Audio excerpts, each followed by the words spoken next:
Good morning. My name is Apur Vashisht and now I am going to study the subject that is theory of machine.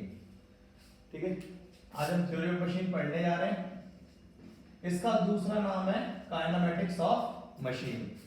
Kinematics of machine. तो सबसे पहले हम क्या करेंगे, हम सबसे पहले सब्जेक्ट के नाम के ऊपर ध्यान देंगे।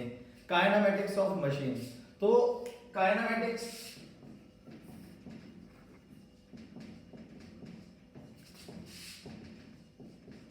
इसके नाम में दो टर्म्स बहुत इंपॉर्टेंट है। First kinematics, second machine. तो काइनेमेटिक्स के लिए मैं आपको पहले बेसिक फिजिक्स के अंदर जाएंगे। बेसिक्स के अंदर जाकर काइनेमेटिक्स और डायनामिक्स में डिफरेंस समझाऊंगा। उसके बाद में जाकर हम मशीन के बारे में बात करेंगे। जब तक अगर काइनेमेटिक्स का मतलब ही नहीं पता तो हमें समझ में नहीं आएगा कि हम इस पूरे सब्जेक्ट में किन चीजों से डील करेंगे। ठीक है, तो हम सबसे पहले बात करते हैं बेसिक्स की। बेसिक्स की बात करते हैं। बेसिक्स में हम जाके मैं दो तरीके से क्लासिफाई कर रहा हूं मैकेनिक्स को। First kinematics, second dynamics. इन दोनों वर्ड्स का क्या मतलब है? सबसे पहले तो काइनेमेटिक्स, अगर काइनेमेटिक्स की बात करते हैं तो it deals with the study of motion without taking consideration of cause of motion which is equal to force. ठीक है, तो अगर हम बात करें तो इसके कॉज ऑफ मोशन को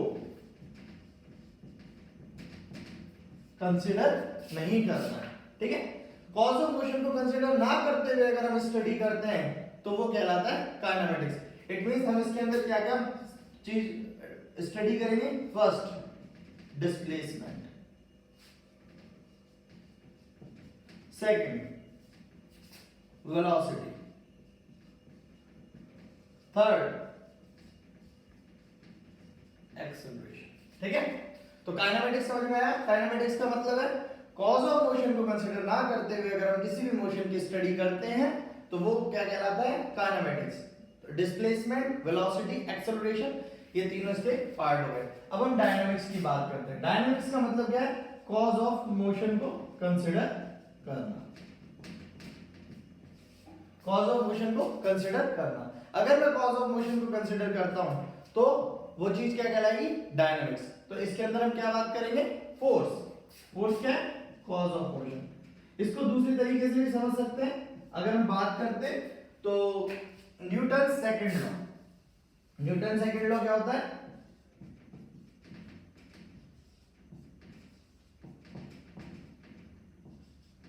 ठीक है, तो ये क्या है? मोमेंटम प्रिंसिपल है, मोमेंटम कंजर्वेशन प्रिंसिपल है न्यूटन का सेकंड लॉ। यहां फोर्स को मैं डिफाइन कर रहा हूं। फोर्स क्या है? Cause of motion.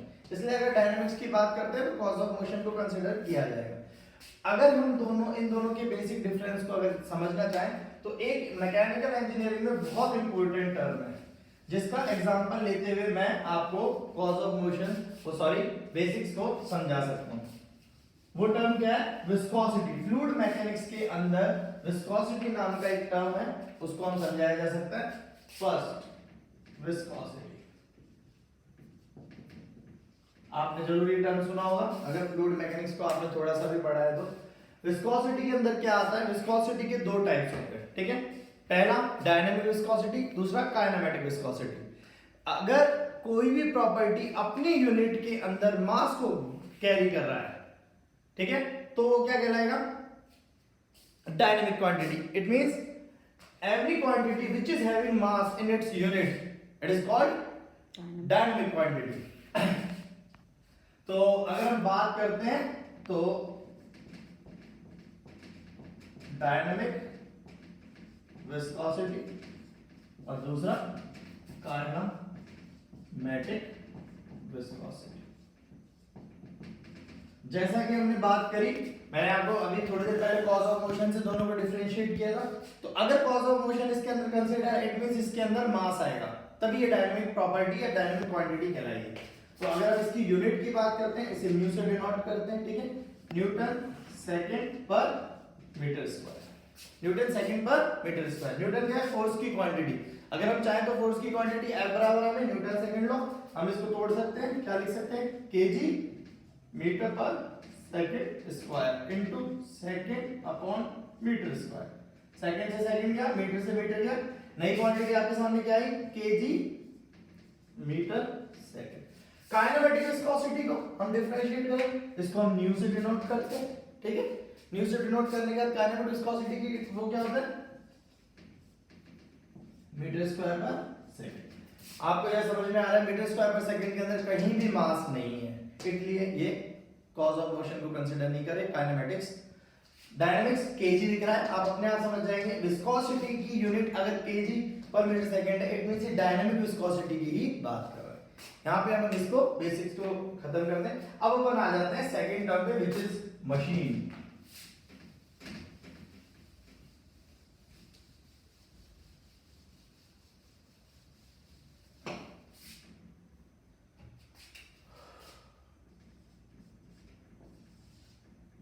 Machine, machine क्या होता है? मशीन को समझने के लिए सबसे पहले हम मैकेनिज्म को समझना जरूरी है, क्योंकि मशीन की बेसिक डेफिनेशन मैकेनिज्म होती है। तो अगर हम पहले बात करते हैं मैकेनिज्म की, और मैकेनिज्म के बाद अपन मशीन की बात करेंगे। और अब हम थ्योरी ऑफ मशीन में एंटर हो चुके हैं, क्योंकि ये थ्योरी ऑफ मशीन का पहला इंपॉर्टेंट टर्म है मैकेनिज्म। मैकेनिज्म क्या होता है? When a number of bodies are connected in a way that the one causes constraint and predictable motions to the others, then the system is called mechanism। ठीक है, क्या मैंने बोला कि अगर हम नंबर ऑफ बॉडीज को इस तरीके से कनेक्ट करते हैं कि किसी भी एक पार्ट ऑफ बॉडी का मोशन कंस्ट्रेंट और प्रिडिक्टेबल मोशन है, तो वो मोशन कहलाता है, तो वो सिस्टम क्या कहलाता है? मैकेनिज्म कहलाता है। इसमें मैंने एक बहुत इंपॉर्टेंट दो टर्म्स यूज किए, पहला बॉडी, दूसरा कंस्ट्रेंट मोशन।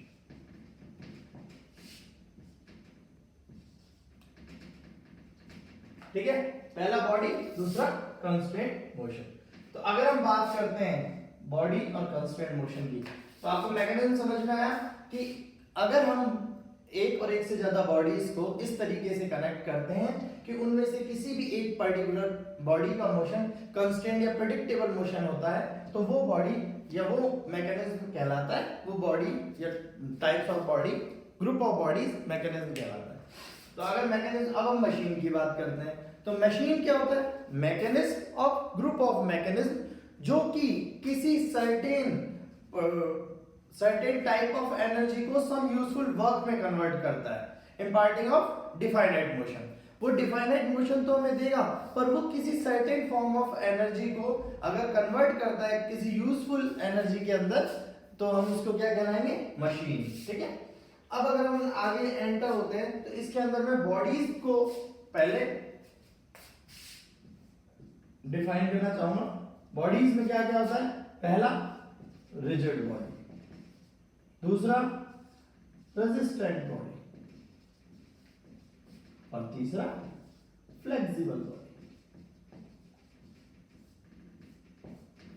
तो अब हम बात करते हैं टाइप्स ऑफ बॉडी, क्योंकि यहीं से हमें लिंक के बारे में पता चलेगा, और लिंक एक बेसिक टर्म होता है किसी भी मैकेनिज्म को समझाने के लिए। तो अगर हम बात करते हैं, तो क्या हुआ? Rigid body. रिजिड बॉडी को कैसे समझाया जाएगा? रिजिड बॉडी का मतलब है कि इस बॉडी के अंदर होने वाले डिफॉर्मेशन नेग्लिजिबल होंगे, या फिर हम इसे दूसरी तरीके से समझ सकते हैं। हम क्या कह सकते हैं कि एक बॉडी के अंदर अगर कोई दो पॉइंट है, तो उन दोनों पॉइंट के बीच की डिस्टेंस अगर कांस्टेंट रहती है, तो वो चीज रिजिड बॉडी कहलाती है। ये दूसरा फॉर्म है ये बात समझाने के लिए कि डिफॉर्मेशन नेग्लिजिबल होता है। ठीक है, अगर हम बात करते हैं रेजिस्टेंट बॉडी। रेजिस्टेंट बॉडी क्या होता है? रेजिस्टेंट बॉडी होता है कि हम जिस पर्पस को सर्व कर रहे हैं, उस पर्पस को सर्व करने के लिए कोई भी बॉडी रिजिड बॉडी की तरह वर्क करे। अगर हम किसी भी पर्पस को सर्व कर रहे हैं, उस पर्पस को सर्व करने के लिए कोई भी बॉडी अगर रिजिड, अगर हम किसी भी पर्पस को सर्व कर रहे हैं, तो कोई भी बॉडी अगर उस पर्पस को सर्व करने के लिए रिजिड का काम करती है, रिजिड की तरह काम करती है, तो वो रेजिस्टेंट बॉडी कहलाती है। इसका एग्जांपल्स क्या होंगे? बेल्ट। ठीक है, बेल्ट के लिए अगर हम स्पेशल बात करते हैं बेल्ट ड्राइव के लिए, तो हम क्या कहना चाहेंगे कि जब बेल्ट पर टेंसाइल फोर्स लगता है, तब वो बेल्ट एक एज ए रिजिड बॉडी की तरह काम करती है। ठीक है। अगर हम तीसरी बात करते हैं फ्लेक्सिबल, तो फ्लेक्सिबल के अंदर क्या आता है, फ्लूइड्स।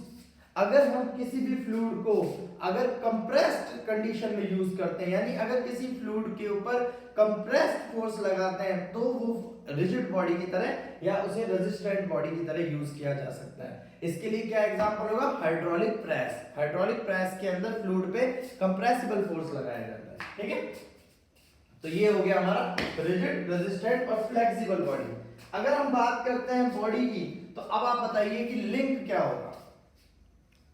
तो जैसे कि हम बात कर रहे थे कि बॉडी के 3 टाइप्स में लिंक की अगर बात करेंगे, अगर कोई भी पार्ट ऑफ मोशन है, अगर कोई भी पार्ट ऑफ मैकेनिज्म है, वो कुछ भी रिलेटिव मोशन रखता है some other part of mechanism, then that is called link, ठीक है।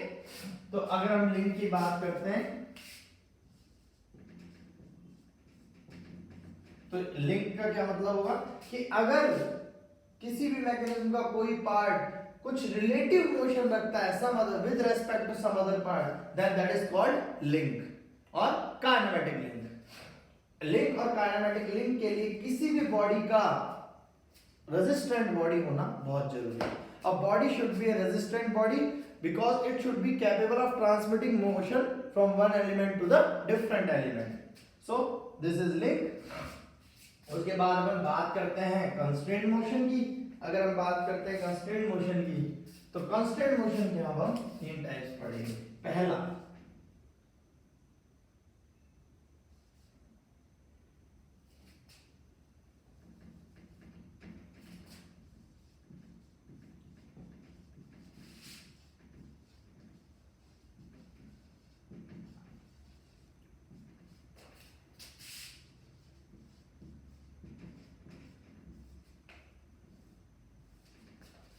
Completely constraint motion. Completely constraint motion का क्या मतलब होता है कि अगर हम बात करते हैं कि कोई भी मोशन किसी भी एलिमेंट या किसी भी मैकेनिज्म के अंदर कोई भी एलिमेंट का मोशन अगर 1 या 2 डायरेक्शन में है, तो वो मोशन उस पे लगने वाले फोर्स के डायरेक्शन से इंडिपेंडेंट हो, तो वो कहलाता है कंप्लीटली कंस्ट्रेंट मोशन।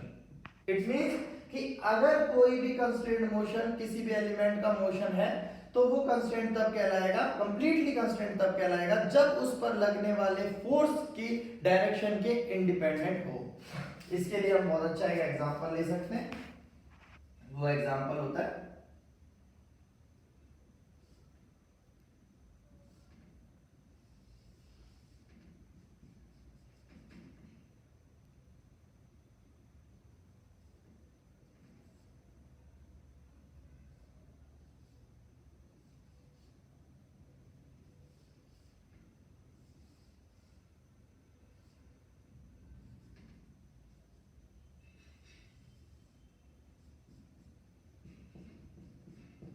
यहां मैंने 2 पार्ट बनाए, 1 2।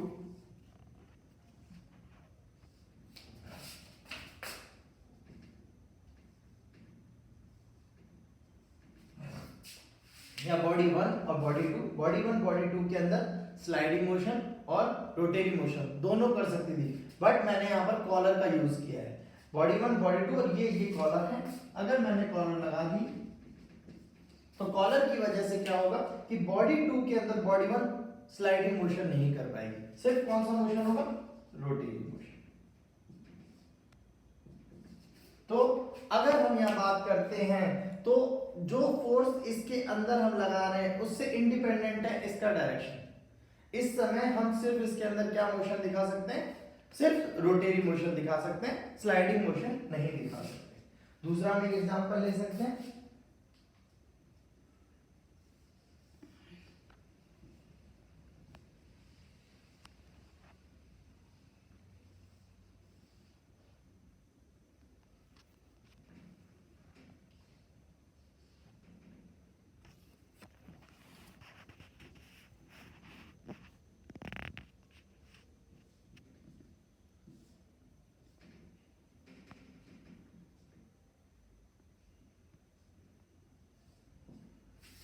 ये एक रेक्टेंगुलर बॉडी 1 है और ये बॉडी 2 है। बॉडी 1 बॉडी 2 के अंदर स्लाइड कर सकती है, ठीक है।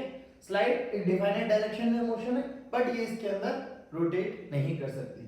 तो ये भी क्या है, कंप्लीटली कंस्ट्रेंट मोशन का एग्जांपल। इस तरह से हम इसका एक बहुत ही वेल नोन एग्जांपल बोले तो स्टीम इंजन का जो पिस्टन सिलेंडर अरेंजमेंट होता है वो किसका एग्जांपल होता है, कंप्लीटली कंस्ट्रेंट का, बिकॉज क्योंकि वो रेक्टेंगुलर शेप में पिस्टन होता है, इसलिए स्टीम इंजन का जो पिस्टन है वो रेक्टेंगुलर शेप होने की वजह से कंप्लीटली कंस्ट्रेंट मोशन का एग्जांपल है। अब हम आगे चलते हैं सेकंड टाइप ऑफ मोशन।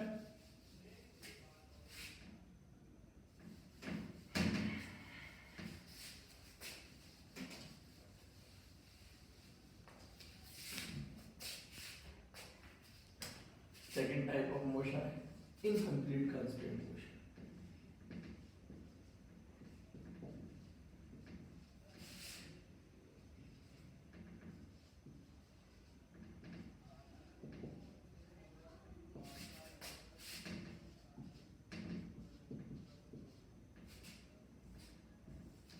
ठीक है, इनकम्प्लीट कंस्ट्रेंट मोशन।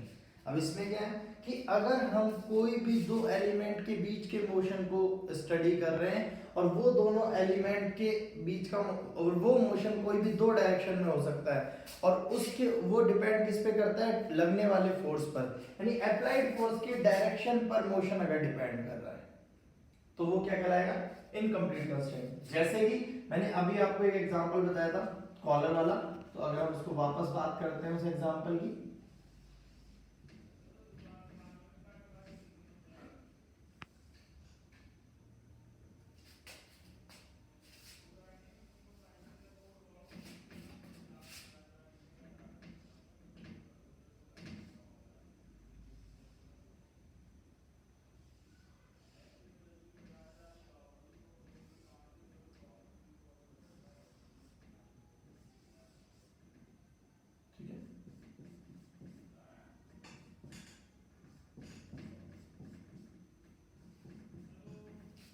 अगर हम इसकी बात करते हैं तो ये बॉडी 1 बॉडी 2, बॉडी 1 और बॉडी 2 के बीच में अगर हम मोशन की बात करते हैं तो ये इनकम्प्लीट कंस्ट्रेंट क्यों कहलाएगा कि बॉडी 1 बॉडी 2 के बीच में स्लाइडिंग मोशन भी हो सकता है और रोटेटिंग मोशन भी हो सकता है। इट मींस यहाँ पे दो इंडिपेंडेंट वेरिएबल है, एक स्लाइडिंग और एक रोटेटिंग।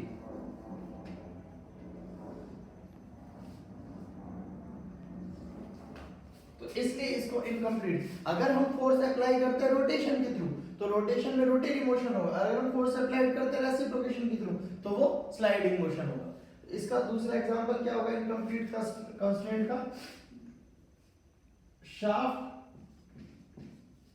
इन फुट, नहीं ये तो गलत ही हो गया, मैं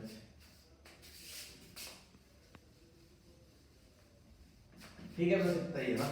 उसके बाद में थर्ड टाइप की बात करते हैं,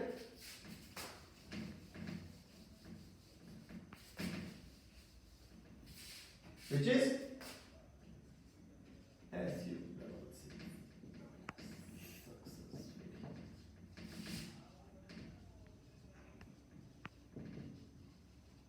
constraint motion। इसमें क्या होता है, motion constraint through outer element of the system। क्या कहना चाह रहे हैं यहाँ पे कि मोशन तो एक से ज्यादा पॉसिबल है, बट अगर कोई भी आउटर एलिमेंट की वजह से उस मोशन को कंस्ट्रेंट मोशन कहा जाएगा कि आउटर एलिमेंट उस मोशन को एक डिफाइनेड डायरेक्शन देगा। इसका एक बहुत ही इंपॉर्टेंट एग्जांपल है जो बहुत ज्यादा कंपटीशन एग्जाम्स में पूछा जाता है, वो एग्जांपल है shaft in foot step bearing.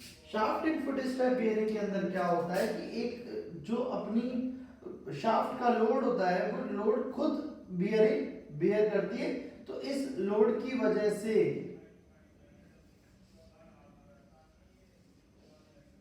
Shaft and foot step bearing.